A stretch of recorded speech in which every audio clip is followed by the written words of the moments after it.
Pequenos corações preto e branco que se reúnem ao centro, formando um grande coração colorido com 3 direções ao centro. Acima escrito Enéstico 2020, abaixo e de evangelizar a todas as gentes. Jesus, Marcos, capítulo 16, versículo 15. Fundo azul claro, do lado esquerdo um coração colorido com 3 girassóis ao centro, acima Enéstico 2020, abaixo uma moldura inferior de girassóis, do lado direito o texto. Oficina Deficiência Visual, Sônia Offion, palestrante e autora do livro Inclusão e Acessibilidade. Mediadores, Edson Spurp e Marco Krieger da Silva. Intérpretes de Libras, Janaína Carla da Cruz e Cláudio Porto da Silva. Boa tarde a todos os participantes. Meu nome é Sônia Hoffman e hoje nós estamos aqui para trabalhar com a oficina sobre deficiência visual. Foi solicitado para fazer uma pequena descrição, audiodescrição. Bem, eu estou com uma camiseta preta, escrita ser espírita é ser inclusivo, tenho cabelos curtos, cabelo branco, em função de uma medicação que não voltou à pigmentação, estou usando óculos e sou cega.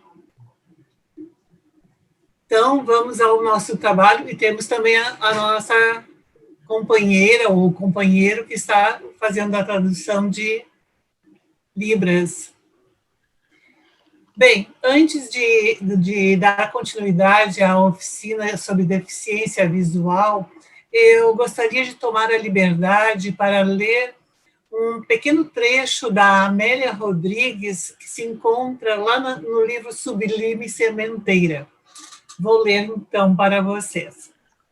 Quando você ensina, transmite. Quando você educa, disciplina. Mas quando você evangeliza, salva. Instruído, o homem conhece. Educado, vence. Evangelizado, serve sem cansaço, redimindo-se. Por isso, a grande importância da evangelização infanto-juvenil, o mais breve possível, para que todos nós possamos entrar justamente nesta questão, a questão do redimir-se. E todos aqueles espíritos que vêm e que reencarnam com alguma deficiência, eles precisam muito, exatamente, precisam muito deste contato para que possam ter acesso a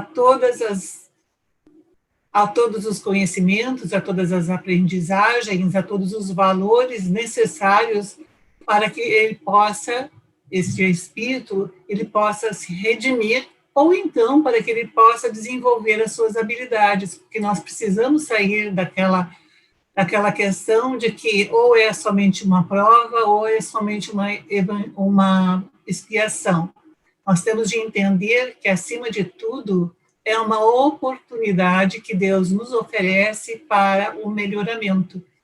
Então, seja como for, é sim uma possibilidade de nós nos melhorarmos moral e intelectualmente, e não somente a pessoa que apresenta uma deficiência, mas também todos aqueles que estão em torno, seja o evangelizador, seja a família, sejam os companheiros, sejam todos quem for.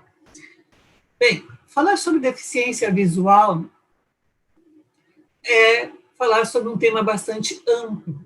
Deficiência visual é uma expressão bastante genérica, porque abarca duas questões, a cegueira e a baixa visão.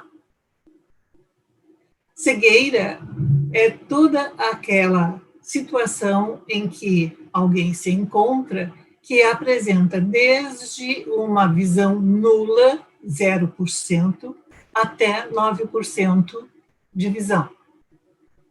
Então, já podemos perceber que nós temos dentro da cegueira uma gama bastante grande, daquela pessoa que não enxerga absolutamente nada, aquela criança, ou jovem, ou adulto, que não enxerga absolutamente nada, até aquela pessoa que enxerga vultos, que enxerga cores, que enxerga uma luminosidade, uma projeção luminosa. E isso vai fazer uma grande diferença. Essa possibilidade de enxergar um pouco já auxilia bastante, quer seja no desenvolvimento, quer seja no aspecto de localização ou de mobilidade. Mas nós também temos, dentro da deficiência visual, uma segunda categoria, que é a da baixa visão. Aí a baixa visão está justamente vinculada de 10% de visão a 30% de visão, no melhor olho após correção óptica. Então, nós vamos também perceber que nós temos aqui um vasto panorama sobre deficiência visual baixa visão. É aquele que enxerga 10%, 20% ou 30% de visão. Quem não apresenta abaixo de 30%, quem não apresenta abaixo de 30% de visão, não é considerado uma pessoa com deficiência visual, tem uma dificuldade visual, mas legalmente, não é? Toda aquela pessoa que utiliza óculos, e nós ouvimos muito dizer, as pessoas dizerem, eu também uso óculos, eu tenho deficiência visual. Para ser considerado realmente ou com baixa visão ou com cegueira, precisa estar dentro deste, como nós podemos chamar, espectro, ou de 0% até 9%, ou de 10% de visão até 30% de visão no melhor olho. Tá? Bem, essa baixa visão, ela poderá ser uma visão periférica, assim como poderá ser uma visão tubular. E aqui já há um grande diferencial também, o quanto esta criança e este jovem enxerga, e como é essa acuidade visual, e como é a funcionalidade desta visão. Aquela pessoa que precisa, muitas vezes, por ter uma visão periférica, ela precisa virar um pouco a cabeça, e muitas vezes o evangelizador, por não saber disto, vai até aquela criança ou aquele jovem e solicita para que ele sente-se posturalmente melhor. Mas no momento que isso acontece, ele perde o seu foco de visão. Então, é importante que o evangelizador possa saber exatamente o que é que a criança enxerga. Se ela é uma criança cega total, ou se ela é uma criança com cegueira parcial, até 9%. Né? Se ela enxerga vultos, ou se ela enxerga uma projeção luminosa, ou se enxerga cores. Mas, se tiver uma baixa visão, também é preciso saber como é que essa pessoa, essa criança ou esse jovem percebe. Qual o seu grau de visão? Como é que ele faz para enxergar? Se ele enxerga letras com caracteres grandes ou não enxerga? Se ele tem uma visão periférica ou é tubular? Se ele enxerga da cintura para cima ou da cintura para baixo? Então, há uma grande questão a ser pensada na questão da deficiência visual. Por isso, é necessário manter um diálogo bastante profundo com os pais ou com os responsáveis dessa criança ou deste jovem, para conversar com eles exatamente como é que funciona essa visão. Como são os estímulos que esta criança ou que este jovem recebe, e isso é extremamente importante, porque muitas vezes a criança ou o jovem tem um bom resíduo visual de 10% a 30%, mas ele não sabe utilizar, porque não tem em casa ou não tem em outros espaços uma estimulação para o uso adequado daquela capacidade visual. Muitas pessoas consideram que não deva ser utilizado, né? Talvez com medo de que vá gastar. Ao contrário, hoje nós temos bem presente, por vários estudos clínicos e científicos, de que o máximo possível deve ser utilizado todo o resíduo visual, até mesmo daquela criança que tenha até 9% de visão, que seja considerada uma visão, que seja considerada a cegueira. Como eu falei para vocês, este resíduo visual auxilia muito, porque naquele momento a criança ou o jovem se localiza no espaço, no ambiente, muitas vezes vai ver vultos, e no caso da baixa visão, vai ver muito mais do que vultos, muitas vezes pode ver até mesmo a pessoa. Se tiver uma visão tubular, só irá enxergar o centro do rosto daquela pessoa, mas não enxergará em torno. Mas se tiver uma visão periférica, vai enxergar em torno e não vai enxergar o centro, não é? O centro ou da pessoa, ou de um determinado espaço, ou de um determinado documento. Então, por isso a grande importância de saber exatamente como avaliar isto, como entender isso e como lidar com essas questões. Mas nós temos também que a deficiência visual, seja tanto na cegueira quanto na baixa visão, ela poderá ser congênita ou adquirida em qualquer fase da vida, em qualquer etapa, em qualquer momento, em qualquer sexo, em qualquer condição social. Há muitos estudos que colocam que a cegueira congênita ou a baixa visão congênita pode ser considerada até 3 anos de idade. Tendo adquirido até 3 anos de idade, já pode ser considerada ainda como congênita. Mas muitos de nós, profissionais que trabalhamos nesta área, e muitos estudiosos também dessa área, entendemos que não, que a deficiência visual congênita, ela já vem com a criança ou com o jovem, porque o seu desenvolvimento motor, a sua relação com as demais pessoas no seu primeiro ano de vida, ou no seu segundo ano de vida, e até mesmo no seu terceiro ano de vida, é completamente diferente. Uma criança que enxerga, seja no grau que for, ou uma criança que não enxerga absolutamente nada, tem algumas dificuldades diferenciadas. O desenvolvimento motor não será o mesmo. Por isso, será necessária uma grande estimulação. E como nós estamos em uma fase de entrar muito com a evangelização de bebês, isso é extremamente importante, sabermos se a criança já nasceu com a cegueira ou com a baixa visão, ou se ela adquiriu em torno de 1 ano, 2 anos ou 3 anos. Porque, volto a dizer, nós temos aqui uma grande diferenciação. Ela muitas vezes não vai conseguir retribuir o sorriso da mãe ou de quem faz a sua maternagem ou a sua paternagem, ou mesmo do evangelizador ou de outras pessoas.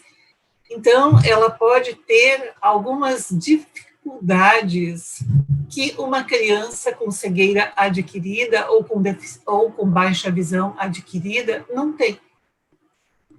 Então, é por este motivo que nós entendemos que cegueira congênita ou baixa visão congênita é aquela que acontece logo no nascimento da criança, ou ela já nasce com a sua cegueira ou com a sua baixa visão, ou pelo menos nos primeiros meses, nos 2, 3 primeiros meses, porque a partir do 4º mês, a criança já começa, quando ela começa a colocar a sua mãozinha, o seu pé, ela começa a colocar ele no seu centro de visão.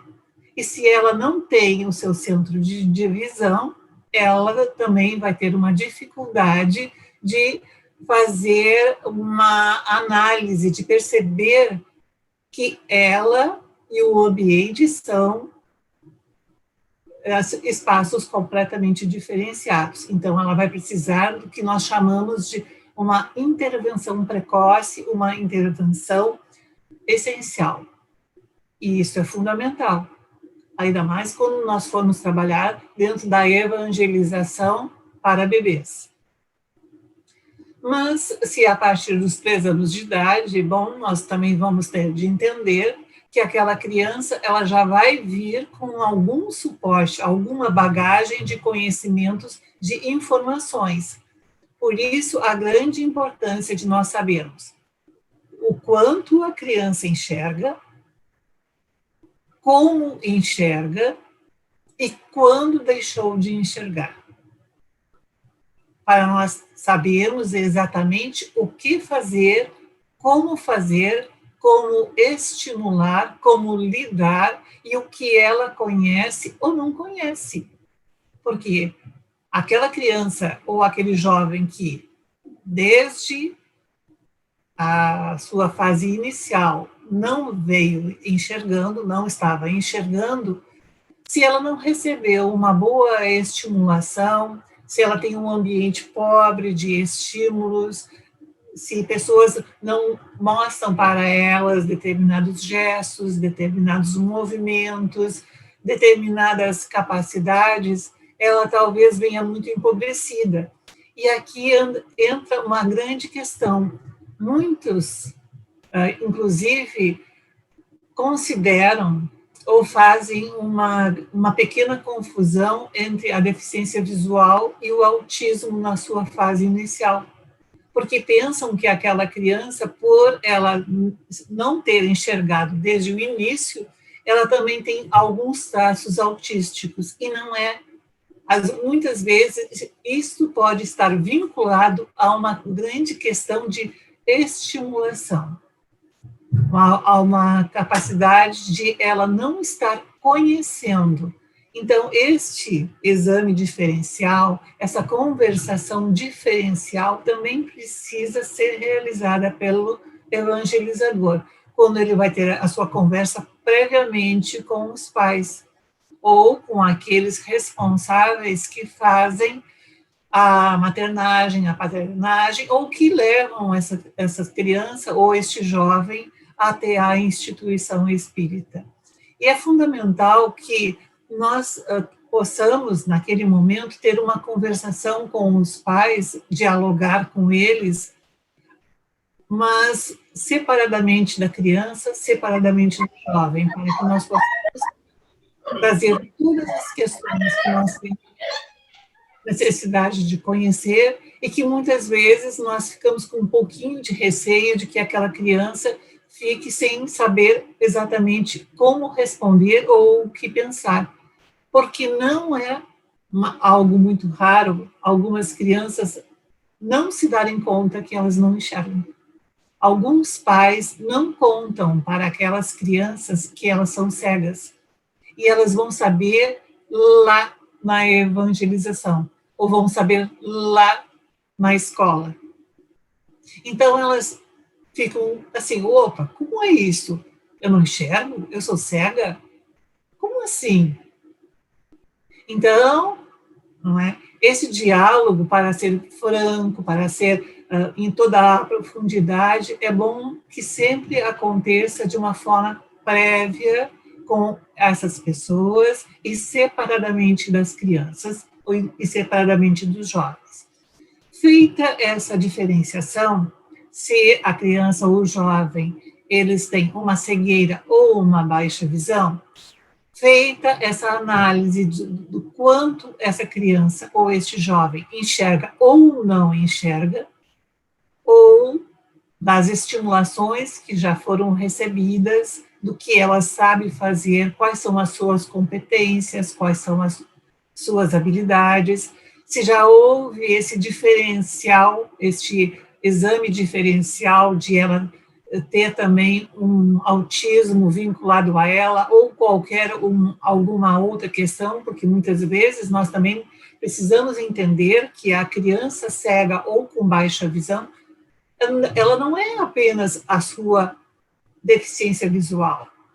Ela também tem determinadas circunstâncias, ela pode ter uma deficiência intelectual associada, uma deficiência auditiva associada, ela pode ter algumas outras questões fisiológicas associadas. Então, é bem importante que nós possamos traçar esta identificação de quem é aquela criança, de quem é aquele evangelizando que está chegando para nós.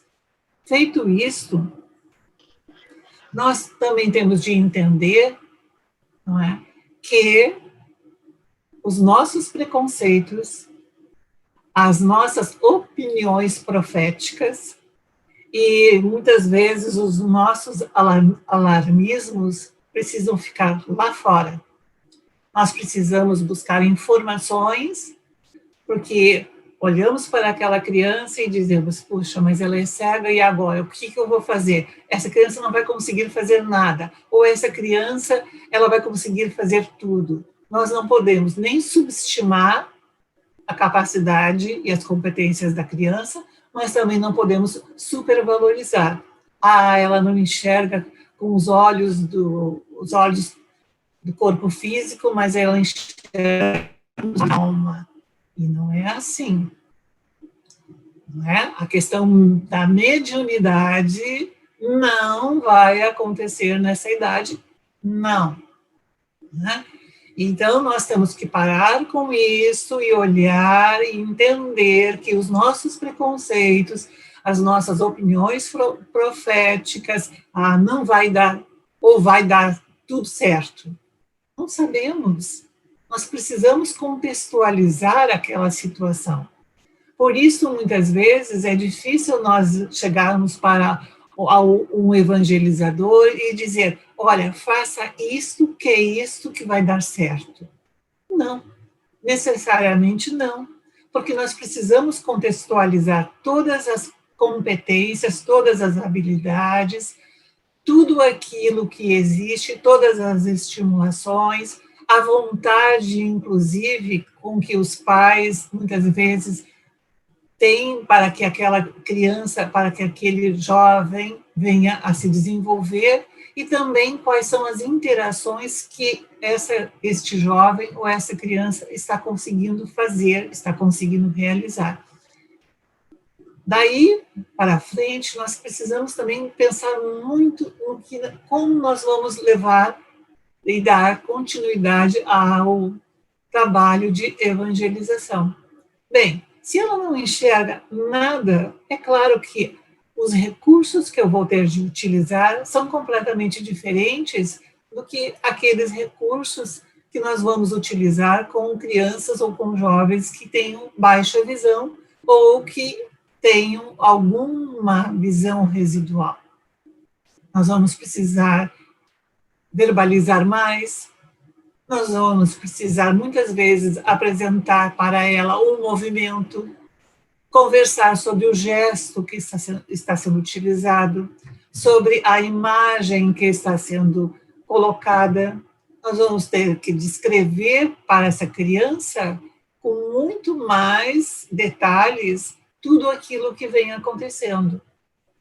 Nós vamos ter de entender que, talvez, se ela não utiliza o braille, e se ela tem condições de utilizar o braille, ela já pode, então, também, muitas vezes, ali na evangelização, ter acesso a algumas palavras escritas em braille, isso se o evangelizador também souber o braille, mas hoje em dia, como as mudanças tecnológicas estão acontecendo com muita rapidez, muitas vezes, talvez ele não precise estar sabendo tanto assim do braille, já que nós temos a condição de utilizarmos o computador e de utilizarmos uma impressora braille. Então, utilizamos normalmente o computador e na hora de imprimir é impresso em uma impressora braille.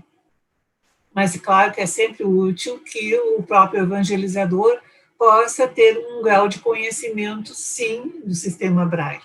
Não é necessário que ele se torne um especialista, e nem nós estamos pedindo que ele se torne um especialista, mas ele pode ter, sim, um conhecimento, até mesmo para entender como é essa questão toda de utilizar o tato. Se nós pensarmos bem, a visão é um sentido bastante sintético.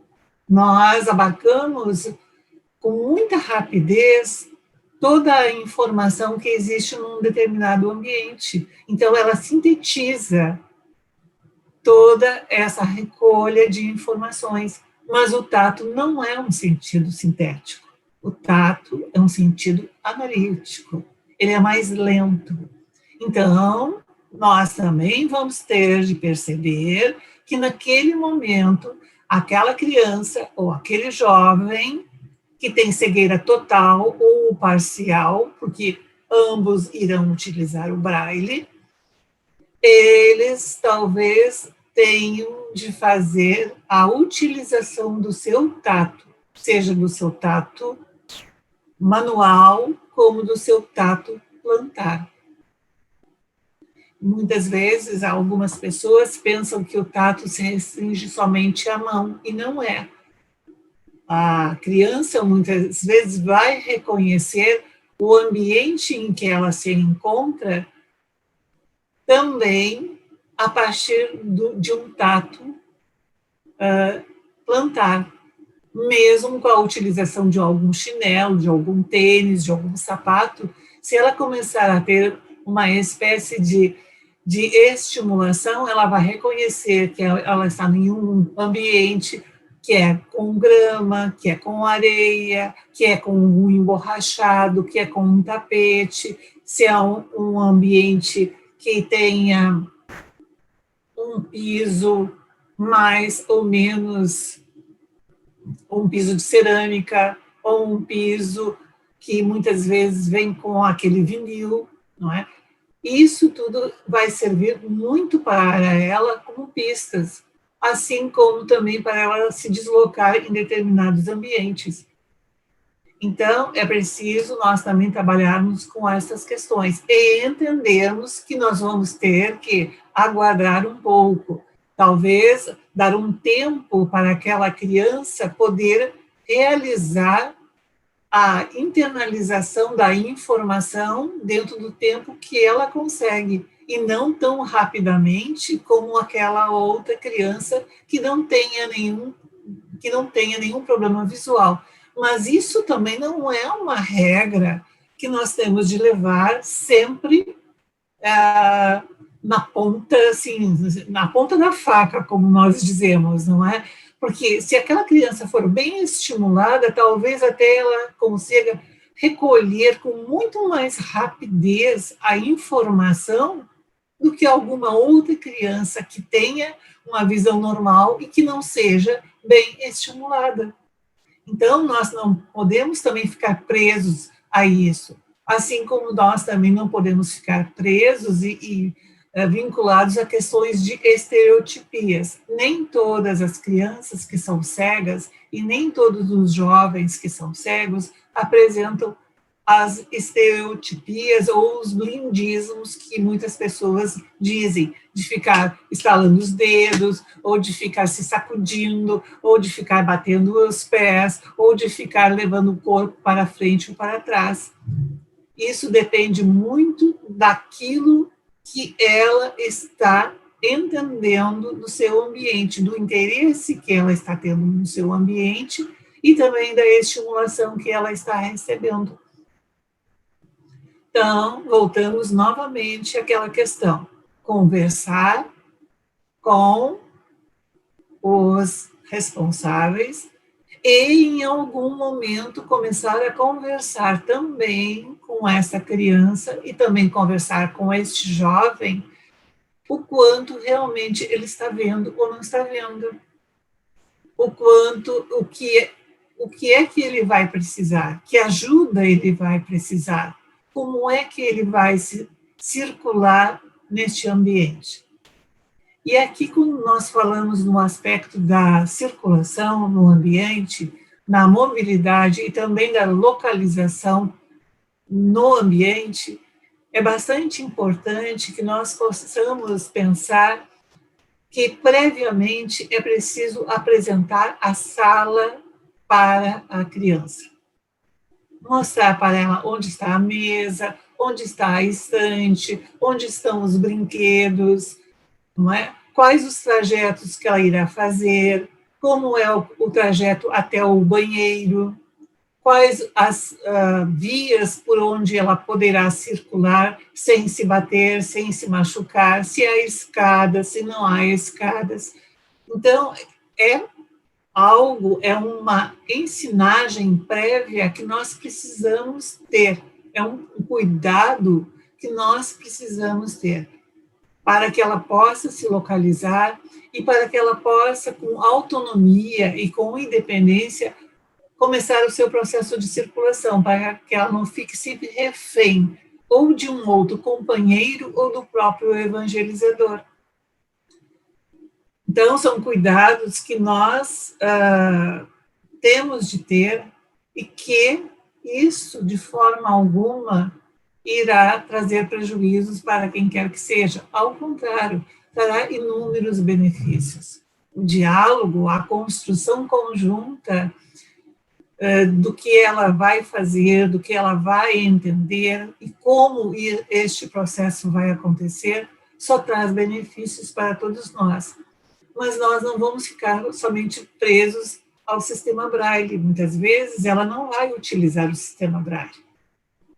Vamos que essa criança ou este jovem tenha uma deficiência visual, uma cegueira ou uma baixa visão que esteja vinculada ao processo de diabetes e que seu tato esteja alterado. Essa criança não vai conseguir aprender o Braille. Este jovem não vai conseguir aprender o Braille. Então, talvez nós tenhamos de utilizar um outro recurso, o recurso da audição. Se a audição dela estiver afetada, bem, nós vamos ter que providenciar um outro recurso ainda, mas nós vamos ter que utilizar todos os recursos possíveis, fazer uma audiodescrição, fazer a gravação de alguns textos, colocar alguns textos para aquela criança, de tal forma que ela consiga entender dentro de uma capacidade de percepção intelectual que esteja dentro da idade dela, para que ela possa perceber e para que ela possa fazer parte desse grupo e não simplesmente ficar dentro dessa sala, simplesmente estar ali. No momento que a criança com deficiência visual, seja cega, ou seja com baixa visão, ela é acolhida, nós também temos de pensar em recursos que venham trazer a ela condição de ela se sentir pertencente a este espaço. Nós precisamos lançar mãos de recursos para garantir a sua permanência, para garantir a sua participação efetiva e a sua libertação de tantas e tantas outras questões. Por isso que nós, muitas vezes, entendemos que não é o ideal nós termos ou levarmos os pais ou um familiar daquela criança ou daquele jovem para dentro da sala da evangelização, porque em algum momento ela pode estar querendo romper um pouco aquele círculo que ela está tendo dentro da sua casa. Então, talvez um outro evangelizador que possa auxiliar essa criança, mas não ficar exclusivamente para essa criança, para que ela não se sinta um ser assim que tenha que o tempo todo ficar refém de alguma pessoa. E sim, para que ela também sinta que ela está sendo convidada a desenvolver as suas possibilidades, as suas potencialidades, as suas capacidades, porque senão ela vai acabar se acomodando. E isso nós não queremos. Aqui, quando nós vamos ler, vamos voltar lá ao que a Amélia Rodrigues falou, é quando ela diz que o ser, como é que ela diz assim? Mas quando você evangeliza, salva. Instruído, o homem conhece. Educado, vence. Evangelizado, serve sem cansaço, redimindo-se. Então, essa criança, para também começar o seu processo de se redimensionar como espírito, como um espírito de possibilidades, um ser em evolução, tanto quanto qualquer um de nós se encontra, ela precisa também encontrar desafios, precisa também encontrar oportunidades de resolver algumas situações. Então, nós vamos ter que trabalhar, sim, não é? Mas não dar a ela tudo pronto, porque senão ela vai acabar acomodando-se ou até mesmo se desinteressando, porque em algumas oportunidades é isso que ela vinha recebendo dentro de casa, e ela quer romper este ciclo. Então, se nós somos evangelizadores que estamos extremamente responsabilizados e compromissados com a questão do desenvolvimento moral do indivíduo, do ser humano, do espírito como um espírito em evolução, nós precisamos entender que essa emancipação intelectual e que essa emancipação moral precisa acontecer. Afinal, como é que está escrito aqui na minha camiseta? Ser espírita é ser inclusivo. E ser inclusivo é apresentar todo um processo amplo, ativo, de construção conjunta, que venha com possibilidades tanto da criança para o evangelizador e para os seus demais colegas, companheiros, quanto dos seus companheiros e evangelizadores para ela. É uma via de mão dupla. É um processo construtivo. E para que nós possamos conquistar as inclusões, nós precisamos lançar mãos de acessibilidades. E é por isso que nós não falamos mais em acessibilidade no singular. Porque são inúmeros os recursos que nós podemos ter. Nós temos a acessibilidade arquitetônica, nós temos a acessibilidade comunicativa, nós temos a acessibilidade tecnológica, nós temos a acessibilidade afetiva, nós temos a acessibilidade ambiental, mas nós temos a principal acessibilidade, que é a atitudinal. As acessibilidades atitudinais, a nossa atitude para com aquela criança, para com aquele jovem, é que vai fazer a grande diferença. Se nós não tivermos um olhar para aquela criança e para aquele jovem, um olhar sensível, uma escuta sensível, uma fala sensível, assim como nós vamos encontrar dentro das diretrizes que recebemos da Federação Espírita Brasileira para os processos de evangelização, se nós não tivermos estes recursos, nós vamos começar a criar uma inviabilização. E isso, certamente, nós não queremos. Certamente, o que nós queremos, sim, é promover a autonomia com a maior segurança e o maior conforto possível.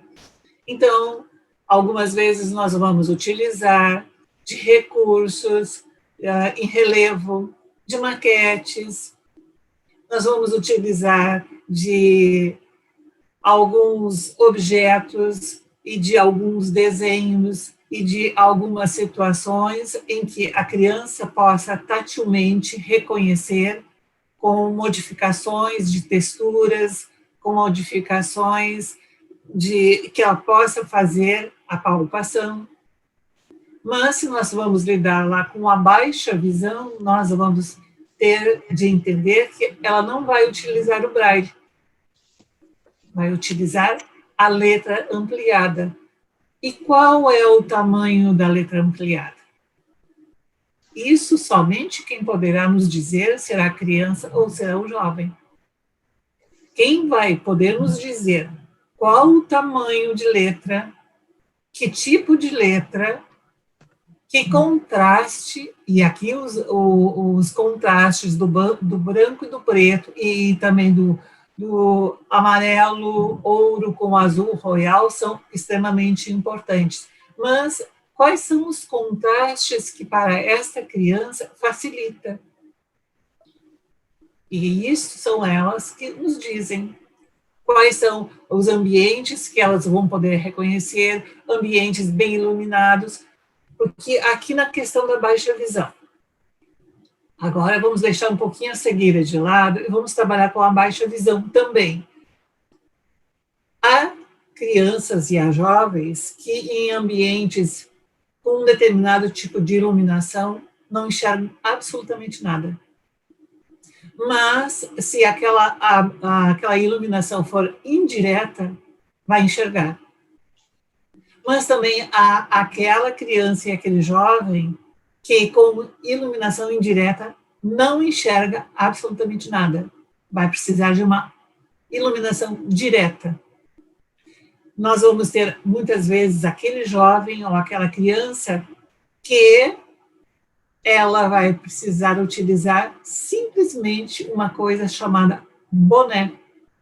Colocar um bonezinho com uma aba na sua cabeça e ela ali vai fazer a sombra necessária para que ela possa enxergar com tranquilidade, de uma maneira funcional.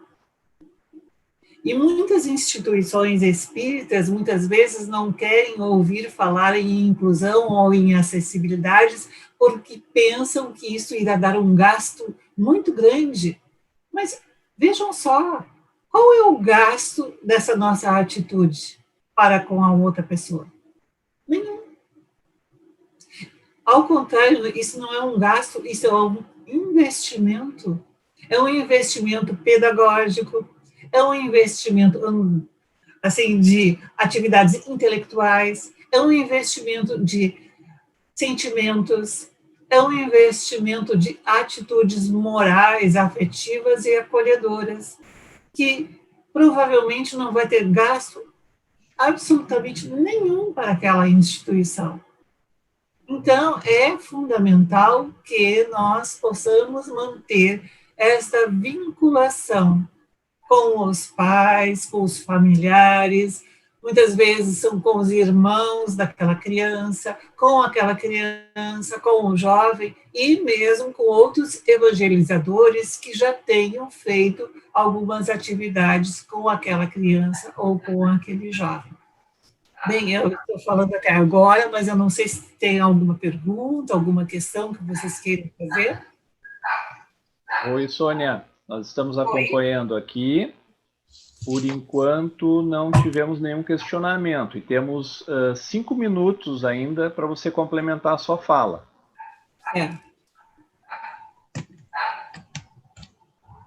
Bem, então, muitos evangelizadores muitas vezes perguntam: preciso ter conteúdos diferenciados para a criança que é cega ou para aquele jovem ou aquela criança que tem a baixa visão? Não. Será desenvolvido o mesmo conteúdo que o restante do grupo, porque ela está pertencendo àquele grupo. O que é necessário, o que é fundamental, é que este evangelizador tenha, sim, que desenvolver estratégias diferenciadas. O mesmo tema, o mesmo conteúdo, porém com estratégias diferenciadas. E não é somente porque essa criança é cega ou porque tem a baixa visão, mas porque muitas vezes pode ser que ela não tenha o aprendizado pelo canal sensorial que nós estamos achando que ela deve ter. Muitas vezes ela não tem a sua aprendizagem pelo canal sensorial tátil, e sim pelo canal sensorial sinestésico.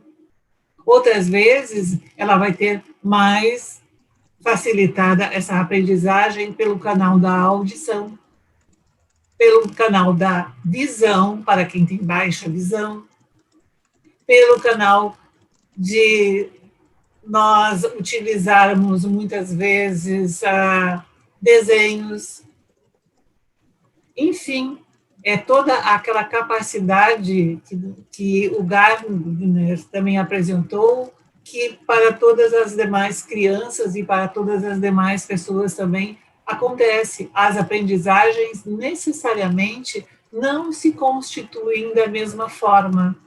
Então, por que é que nós vamos querer exigir que uma criança cega ou que uma criança com baixa visão tenha a sua aprendizagem somente dentro daquela forma ou daquela maneira que nós achamos que tem de ser? Ela precisa ter um tempo para que ela possa mostrar para todos nós como é o seu processo de aprendizagem, como é o seu processo de assimilação, como é o seu processo interativo. E aqui, quando nós falamos em processo interativo, ela vai aprender, e se nós vamos lá buscar em Vygotsky, a aprendizagem no social, ela precisa estar participando com o grupo, ela precisa fazer parte, sim, daquele coral, daquela bandinha, daquele teatro, daquela atividade, daquele passeio, daquela atividade de reconhecer situações da natureza, de tantos e tantos outros contextos que tantas e tantas outras crianças trabalham e que nós, muitas vezes, pensamos, não, mas essa criança, pelo fato de não enxergar, ela não vai valorizar. Quem disse isso? Nós não podemos afirmar isso, de forma alguma. E porque há crianças, e há muitos jovens, e há muitos adultos, e há muitos idosos, nos apresentando constantemente uma série de modificações, uma série de possibilidades. E hoje em dia, muitos já estão também utilizando alguns recursos tecnológicos. E essa criança e esse jovem podem estar utilizando muito bem este recurso tecnológico, tanto o computador quanto o celular. Então, quem sabe a gente começa a fazer uso também desse tipo de situação. Eu aqui, hoje, cega, estou utilizando um recurso tecnológico. Eu uso normalmente um computador, uso normalmente um celular, uso um Facebook, uso o YouTube, e uso quantas coisas, o Instagram, não é? Quantos recursos nós vamos utilizar? Então, nós não podemos colocar empecilhos e dizer, não, ela só vai aprender somente isso ou somente aquilo. Quem vai realmente dizer o que vai aprender, como vai aprender, será a criança. Mas é claro que nós vamos ter de apresentar alguns desafios e muitas vezes ousar, porque também nós não podemos ficar naquela zona de conforto. Bem, é só até aqui que ela vai aprender? Bom, vamos tentar. Se ela não conseguir aprender, vamos tentar de um outro recurso. E se ela não conseguir aprender com um outro recurso, bem, nós temos de entender que todos nós temos limitações. Todos, absolutamente todos nós temos as nossas limitações. Independente de nós sermos cegos, de termos baixa visão, de enxergarmos normalmente, de ouvirmos normalmente, né, de nos deslocarmos normalmente. Então, é preciso, sim, nós sabermos quais são os recursos preponderantes, importantes, se essa criança pode usar a bengala, se ela gosta da bengala, se ela vai utilizar essa bengala, nós também temos de conhecer algumas técnicas de como utilizar a bengala, porque usar a bengala não é simplesmente pegar a bengala e sair por aí, né, utilizando.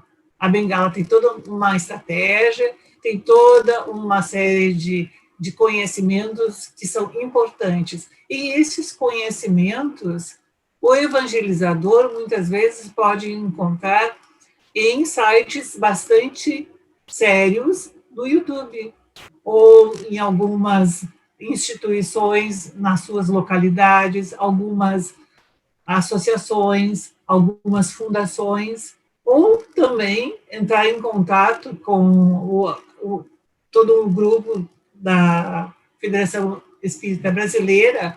Eu também me coloco à disposição de todos vocês e de todas as federativas para que nós possamos juntamente construir todo esse processo de inclusão, que é extremamente importante, que a cada dia vai se tornando cada vez mais forte. Muito obrigada a todos e que em breve possamos nos encontrar novamente.